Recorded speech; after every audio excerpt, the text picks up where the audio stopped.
Well, hello again. This is Dave in Idaho for Paw Productions and the Survival Report. We want to answer a couple letters relating to the long-term storage videos we've produced. This letter comes from John in Wisconsin. Paw Productions. Thank you for the excellent set of videos showing how to pack food. Some people think you need to add DE, which is diatomaceous earth, to storage food. Do you agree with this? Well, we appreciate the kind letter, John. We get a lot of these, and we appreciate knowing that folks are actually using this information and it's helping everybody out.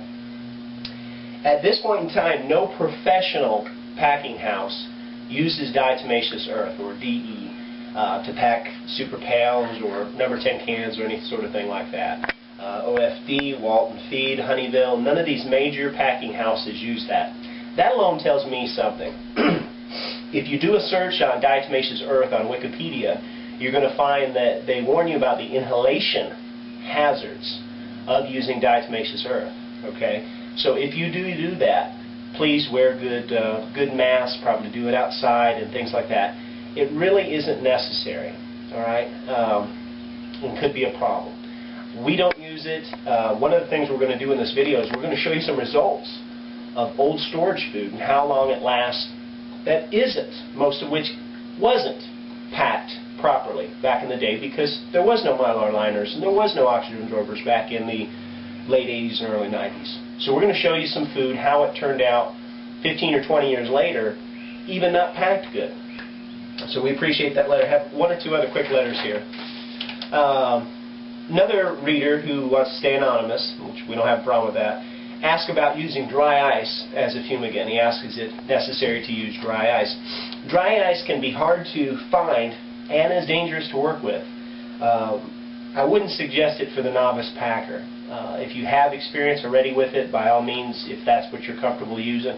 A lot of the old school guys, that's what they use, because again, you couldn't find Mylar liners, or they didn't really come out for a while and things like that, and neither with the oxygen absorbers. The dry ice's main advantage is it's a fumigant. Okay, it's not going to do anything to help with the oxidation of the food, and we'll show you what that looks like here in a little while. Well, all it's going to do is it may kill the bugs that are in there. Now, if you use dry ice, please do it outside. You use it in a well-ventilated area. Don't use it inside a small house. Okay, there's a reason for that. It puts off carbon dioxide. Secondly, if you use dry ice, don't completely seal your bucket lid. In other words, leave it what they call burped, or up just a little bit like that, for the better part of a day or so. Okay, if you put the dry ice, I don't care how small a chunk in there, hammer your lid down, there is the possibility of boom. Okay, from the gases building up in there. Again, I wouldn't recommend it for the novice packer. A lot of this stuff, guys, it's like people say putting salt in the food, or using bay leaves. A lot of that stuff's went the way of the dinosaurs.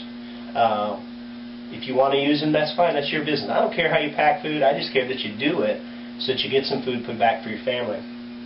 But the thing to remember also with the dry ice is you're still lacking a vapor barrier, and you're still lacking an oxygen barrier. All you're doing with the dry ice is you're potentially killing bugs. I wouldn't use dry ice with Mylar also. Okay, one last thing, and this has come up a couple times now. You'll see it on the comment section of the first video. Larry says, thank you guys for the videos. I really like the laundry series also. This is an often overlooked part of survival. Is feed wheat really safe to use? Once again, we thank you for the letter. We appreciate the feedback, whether good or bad. We just happen to be packing some feed wheat in those first videos. We do not, nowhere did we say you have to use feed wheat, anything like that, guys. All right? It just happens that in our particular area, that's the easiest thing to find. Okay, let's think this through.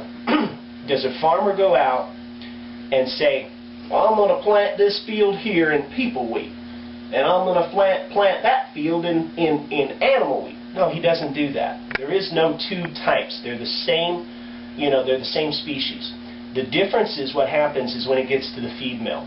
Okay, the difference is the amount of cleaning that is done. All right, typically your feed grains are only double cleaned. Okay, and your human grade grains are triple cleaned. Okay, you're going to have some chaff, you're going to have some grain dust in both varieties. All right, but again, it's your business what you want to pack. If you want to buy organic stuff, great, more power to you. This is just what we happen to be packing at the time. So we're not advocating that you have to use that. I think that's it for the letters.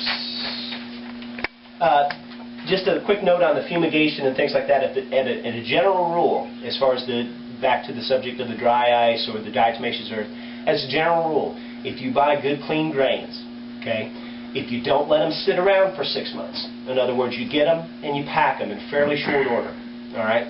In various areas of the country where it's hot and things like that, guess what will happen?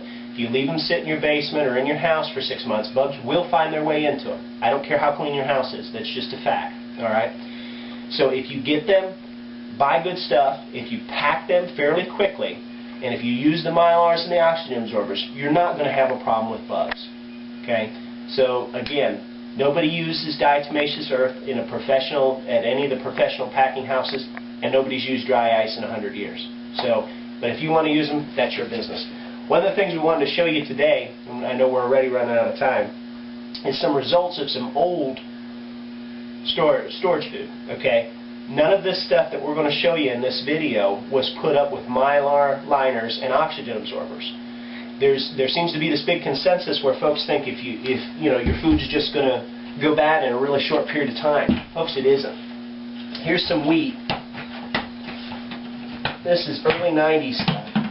Back in the day, you couldn't find, nobody knew about Mylar liners and oxygen absorbers and such. This wheat. And you'll see there's some bay leaves in there. Whether they helped or not is questionable. But there's nothing wrong with this wheat. This was just poured in clean buckets, and this isn't feed wheat. You can see the difference. It has a little less chaff than that stuff you saw in the other videos. But this was just poured in clean buckets, some bay leaves thrown in there in the early 90s, and it's fine. The general rule is your food will stay longer than what most people